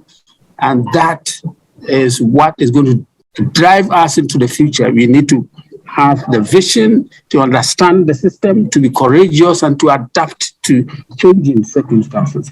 But for the entire system, let me leave you with what Peter McAferry has developed. And he says the University of 2025, and I've shared this with some of our colleagues, and he says that the university of the future will be a university that has 4 units. The first unit will be the degree granting body, the university administration. That is just simply the degree granting body that will have all the professionals all the professionals to configure what it is that need.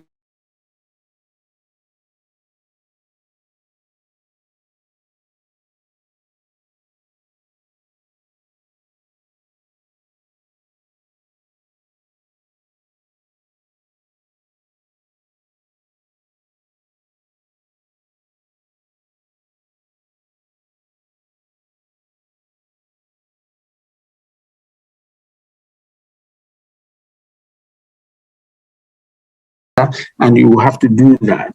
The students would form a student union. They would not belong to a particular university like Lagos, Kumasi as their students. They will be separate and they will look at the kinds of programs that are run by any university. So if they find your programs attractive, they will come and sign on and they will dictate how they should be taught, whether in the morning, in the afternoon, after work, in the evenings, and so on. And the academic staff would be on their own. So you have the degree granting body will have to go there and negotiate with them that we want the physics teacher, lecturer, we want ICT, whatever. We want a professor, we want a senior lecturer. And so you go and negotiate with them and then they will sign on the people. They would name the price that they will charge you. So that in Macaferi's vision is going to be the university of the future. He says 2025, but 2025 is just close. It may not happen in 2025. When I shared this in Kenya some time ago, I mean, it was then even saying that students would dictate how they would be taught and so on. We thought this was far away, but it's coming close. We are coming close because of COVID. So we ought to be looking into the future and to saying that we cannot run the university of the future the way we are running it now. It is becoming increasingly difficult to add on to the facilities because of the numbers that are coming. All over the world, you see numbers, the youth bracket, the numbers that are coming. How do we teach them in future? Without having the system break down.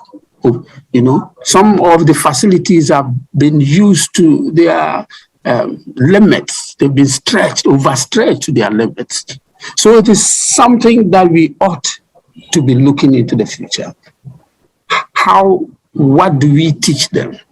How do we make the curriculum friendly?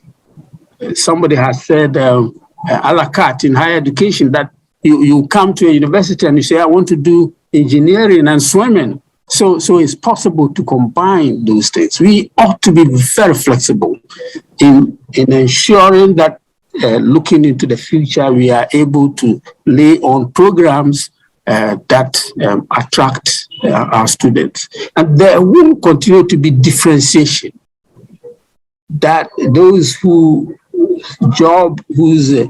first job is to create knowledge, the researching, they will continue to be there.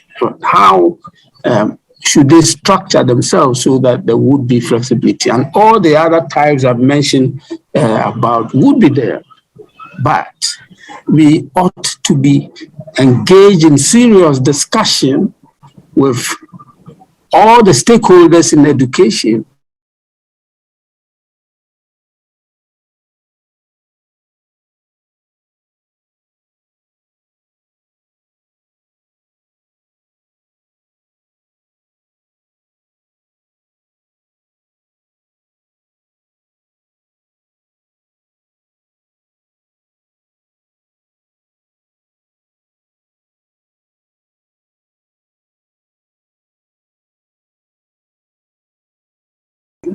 to get people to want to come and learn.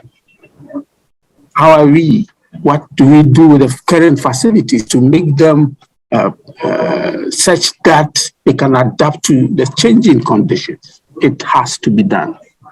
The future, we have to try to lead the changes that are coming, rather than either to wait, to follow, or to resist the change.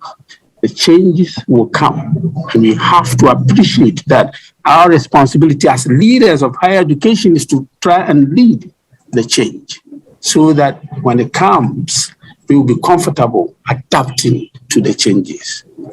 So I hope that this is enough at this stage, and I would say that I will be signing off 12:30. So between now and that time, if there are a few questions that participants want me to speak on, I'll be willing to do that. So Felicia and your team, thank you very much for having me. Thank you so much, Dr. Polefa, for your submission. We'll be now asking the same question to our other special guests. So, Dr. Juliano Wiswansa, also in your capacity as registrar, what is your outlook for African universities in the next 10 years? Thank you so much. I'm sorry. Thank you so much for, I think Professor Dr. Ipa needs more time, so I'll just add on. He spoke at length, so I'll just add on. I think the appreciation of the technology is very, very important, and I'm sure this is where everybody's going. Gone are the days when you know it or you acquire those certificates, which I said earlier. Nobody understands you. Nobody recognizes it. So now everybody will have to accept the fact that online education is very important. So that is one important thing. So in the next 10 years, a lot of online certificates, higher education certificates will be issued.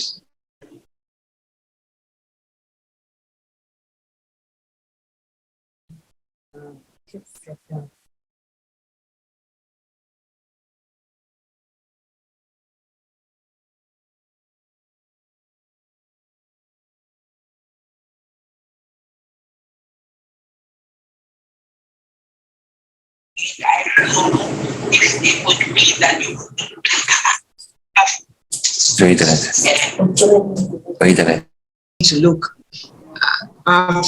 Then as well as faculties.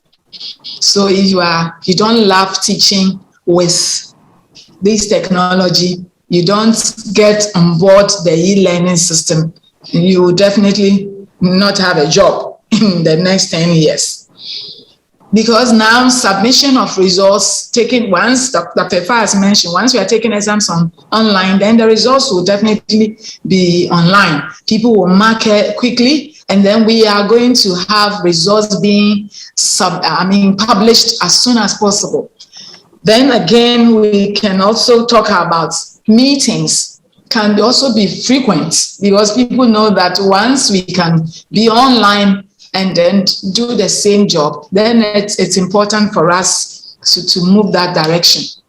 Finally, I want to add that once we have technology, we are here and we are talking. Others are outside and they are also observing. We are also learning very fast a lot of things that others are doing. So it wouldn't just be ours or Ghanaians or Africans always rushing to the European countries, but then they will also come down here and learn the African culture. So because, or they even, sometimes they wouldn't even have to come here, but once they understand, we are able to populate them online. They will read them and understand them, and they take courses on that as well. So I believe these things are going to really change, and they are going to be very fast. So that we can allow more questions, I want to end here.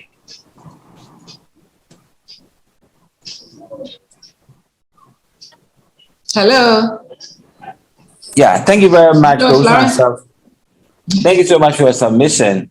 We'll now have to get to Mr. Badai's perspective of his outlook for African universities in the next 10 years. Mr. Badai, what is also your outlook for African universities in the next 10 years? Hello. Hello, I can hear you. I can hear you, sir. Yeah. In fact, it's been all said. I will only rehash what they have said, especially all the things that Dr. Polefa has said. He is actually also helping us to know more.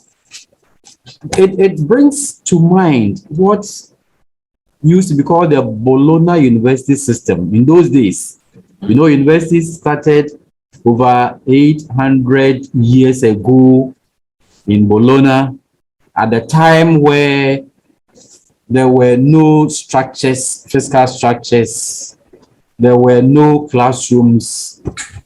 Socrates and Plato and Aristotle were the professors who taught.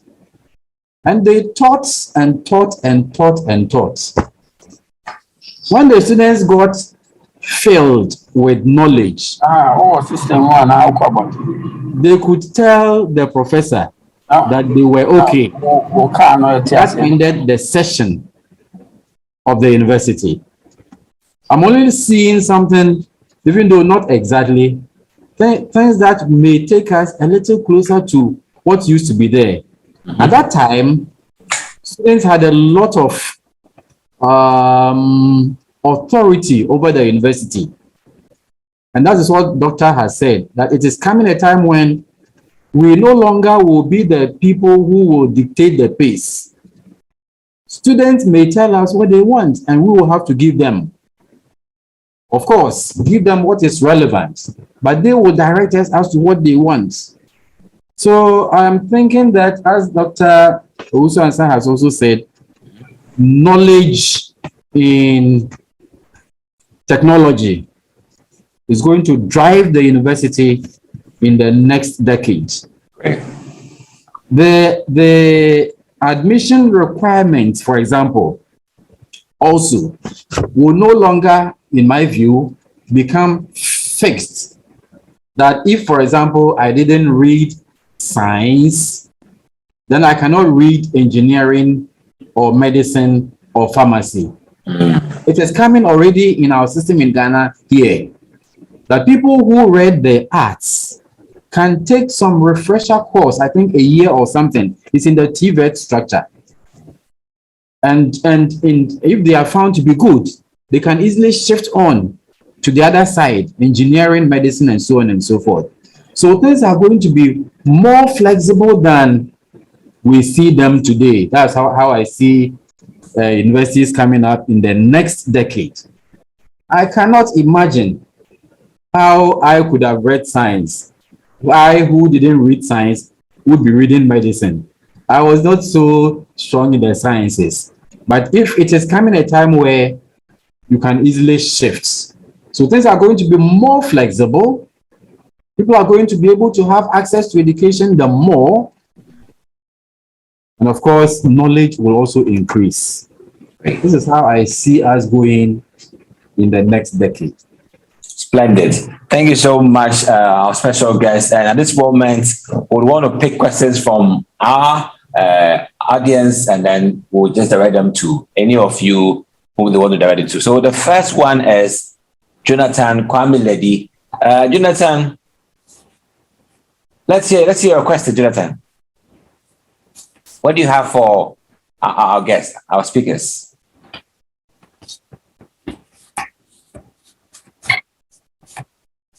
Hello, Jonathan. Can you hear me? Okay. Hope you can hear me now. Okay. Okay. Thanks to the speakers for educating us on how the registrar's office functions. So I want to ask, if she's that busy, she has a lot to do at the same time, can she delegate some powers to some others, maybe to the assistant registrars, especially the deputy registrars? And if she can delegate powers, to what extent can she go in delegating? I mean, for instance, can she delegate someone to be at the council meeting for him or her? Okay. Thank you very much, Jonathan, for your question. Let's pick the next one so we can have it answered at once. Dr. Florence, I can see your hands. I'm asking you to unmute so we can hear from you.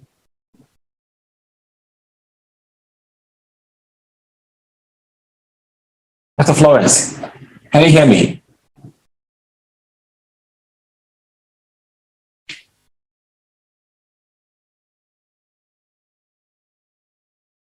Okay, we can go ahead with the first question. I think it was directed to Dr. Hello. Hello. Hello, Mr. Yes, hello. Yes, we wanted to hear your question. Okay, my question. Yes, please. Okay. So please thank you very much, Dr. Polifa, Dr. Bedai, and Mrs. Also and Sam. Please, I want to know, you are all retired. I want to know your life after retirement, if you can throw more light on life after retirement as a registrar. Thank you very much. Okay. So I think the last one is for everyone, but the first one also can be answered by everyone too. So let's start with Dr. Juliana. The first one about delegation of powers and to what extent you can delegate, by Jonathan. Yes, thank you so much, Jonathan.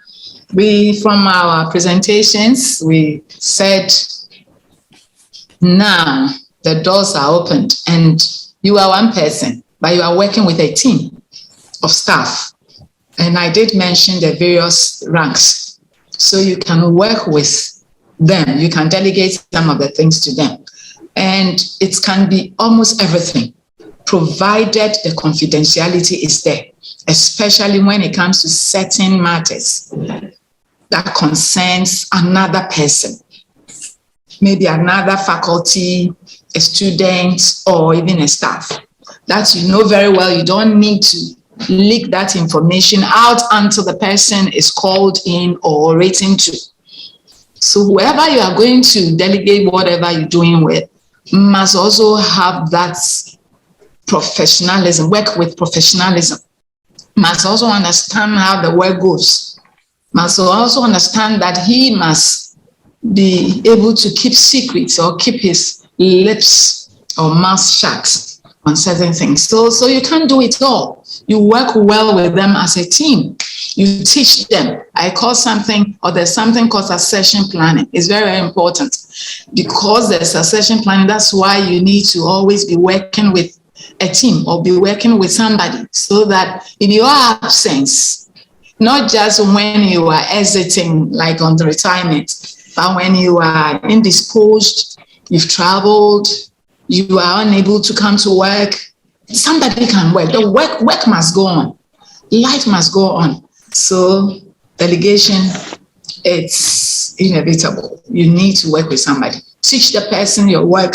And then it can't always be, you can even delegate something to a deputy, and the deputy can also delegate. He or she also has a team. So that is how it is. But you need to learn how to seal your lips so that information that are not meant to go out at a certain time wouldn't go out. Thank you. Thank you. Do we have any of our, Mr. Badai, would you want to add something to the question? Well, something small. The office of the registrar is arranged in such a way that delegation is already there in a way. You see, the registrar has deputy registrars. There are senior assistant registrars. There are assistant registrars and junior assistant registrars. Each of them works to the office of the registrar. So in a way, that is even a delegation. When I say they work to the office of the registrar, what that means is that all the work that they are doing is part of the registrar's work, except that the registrar cannot be at every place and every meeting and all of that. That is why we have deputies, we have senior assistant registrars, and so on. But there are specific jobs that he may delegate, which are not part of their schedules, the schedules of the deputies and the SARs and ARs already, when there is so much on him. There is, however, a caution that when you delegate, you are also responsible for the actions that are supposed to be taken. Now, nobody asks you a question and you say, I delegated it to Mr. Susan, so he should answer. When you delegate,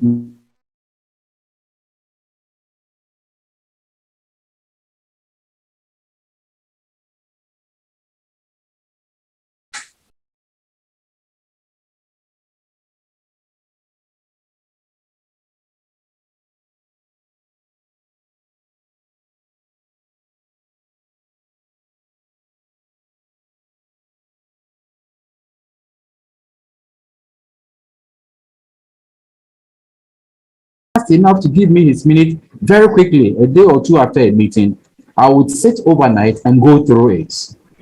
So once you delegate, you are also using that as a way of training them to take over from you when you are not there. That becomes part of the succession plan.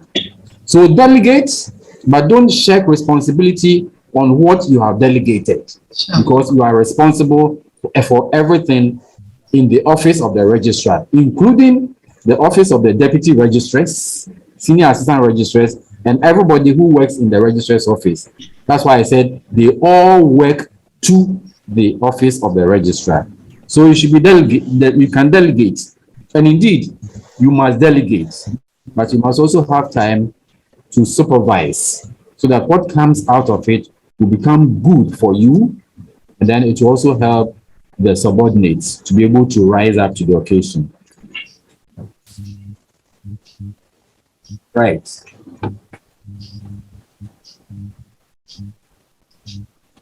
Hello. Hello. Thank you so much, Mr. Mutai.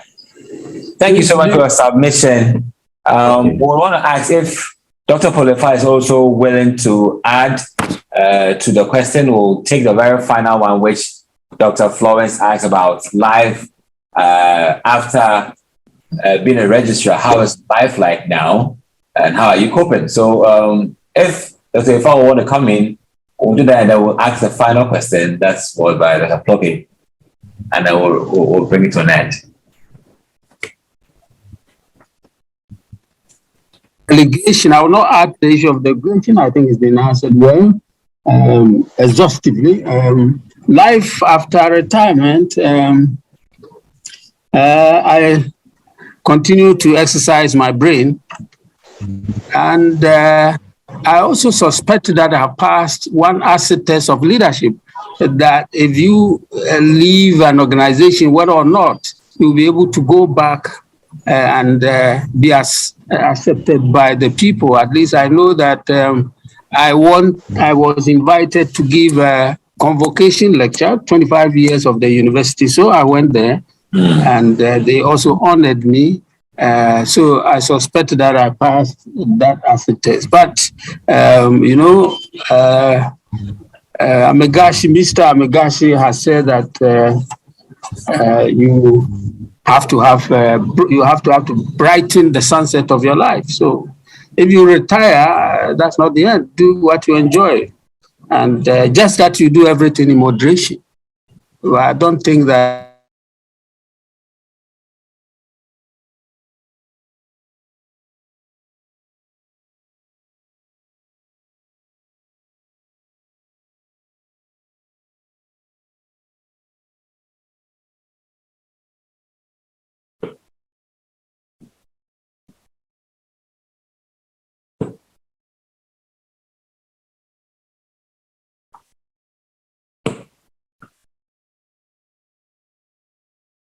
I told myself I wouldn't do anything after that, but I found myself doing so much now.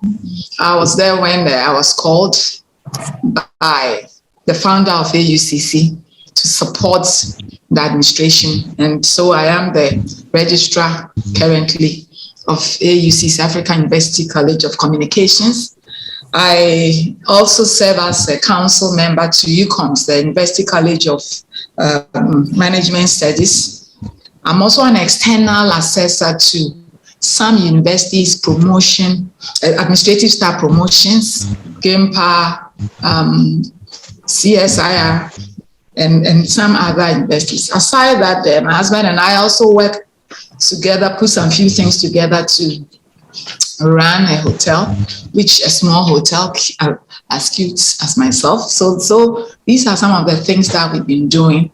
Writing modules, GIMPA modules for appraisers, human resource modules, or serving as a consultant in writing these modules for some universities. So basically, these are some of the things that I've been doing. And just as Dr. Polefa said, we have to do it in moderation. We are not like the health, our body, our minds are still not like the old time. But, interestingly, our minds are still working very well. So these are some of the few things that I've been doing so far. Thank you. Thank you very much. Mr. Ajaman.